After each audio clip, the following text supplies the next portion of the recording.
नसूह एक ऐसा मर्द था जो औरतों जैसी शक्ल व सूरत रखता था, नर्म आवाज, नाजुक जिस्म और दाढ़ी के बगैर। वो इसी जाहिरी भेस का फायदा उठाकर जनाना हमाम में औरतों का मसाज करता था। ये उसके लिए जरिया माश भी था और उसके दिल में छुपी ख्वाहिश की तकमील भी। कई बार जमीर ने उसे मलामत की, मगर हर बार वो अपनी तौबा तोड़ देता था। एक दिन बादशाह की बेटी हमाम में आई और मसाज के बाद उसका कीमती हीरा कहीं खो गया। शहजादी के हुक्म पर सबकी तलाशी ली जाने लगी। नसूह बदनामी और शर्मिंदगी के डर से एक कोने में छुप गया। जब उसने देखा कि कनीजें उसे ढूंढ रही हैं, तो उसने रोते हुए सच्चे दिल से खुदा से तौबा की और दुआ मांगी, ऐ अल्लाह, मैं वादा करता हूँ कि आज के बाद कभी ये गुनाह नहीं करूंगा, मेरी लाज रख ले। उसकी दुआ अभी खत्म भी नहीं हुई थी कि बाहर से आवाज आई, नसूह को छोड़ दो, हीरा मिल गया है। नसूह की आंखों में आंसू थे और दिल में इत्मीनान। उसने शहजादी से रुखसत ली और घर आ गया। नसूह जान गया था कि अब इस शहर में रहना मुमकिन नहीं, जहाँ की औरतें अब भी उसे चाहती थीं। उसने अपनी तमाम नाजायज कमाई गरीबों में बांट दी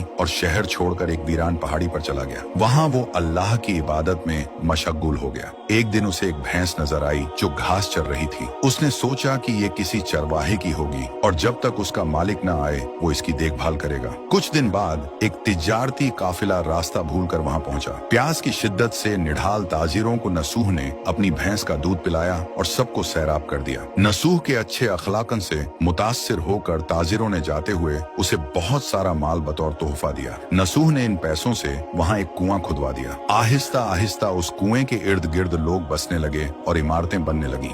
नसूह की नेकियों की वजह से सब उसकी इज्जत करते थे। नसूह की नेकी और शोहरत के चर्चे बादशाह तक जा पहुंचे। बादशाह उससे मिलने का बेहद मुश्ताक था, लेकिन नसूह ने बादशाह के पास आने से इनकार कर दिया। इस बेनियाजी ने बादशाह की मिलने की तलब और बढ़ा दी और उसने खुद नसूह से मिलने का फैसला किया। जब बादशाह नसूह की बस्ती में दाखिल हुआ, वहीं उसकी रूह कब्ज हो गई। चूंकि बादशाह बतौर अकीदतमंद नसूह के पास आ रहा था और रियाया भी नसूह की खूबियों की कायल हो चुकी थी, सब ने नसूह को बादशाह के तख्त पर बिठा दिया। नसूह ने इंसाफ का निजाम कायम किया और उसी शहजादी से शादी कर ली जिसके गोहर की वजह से उसे हिदायत मिली थी। एक दिन एक शख्स दरबार में आया और अपनी गुमशुदा भैंस का जिक्र किया। नसूह ने मुस्कुराते हुए कहा, तुम्हारी भैंस मेरे पास है और आज जो कुछ मेरे पास है वो सब उसी की वजह से है। इस पर वो शख्स कहने लगा, ऐ नसूह, जान लो, न मैं इंसान हूँ और न ही वो जानवर भैंस है। हम दो फरिश्ते थे जो तुम्हारा इम्तिहान लेने आए थे। ये सब कुछ तुम्हारी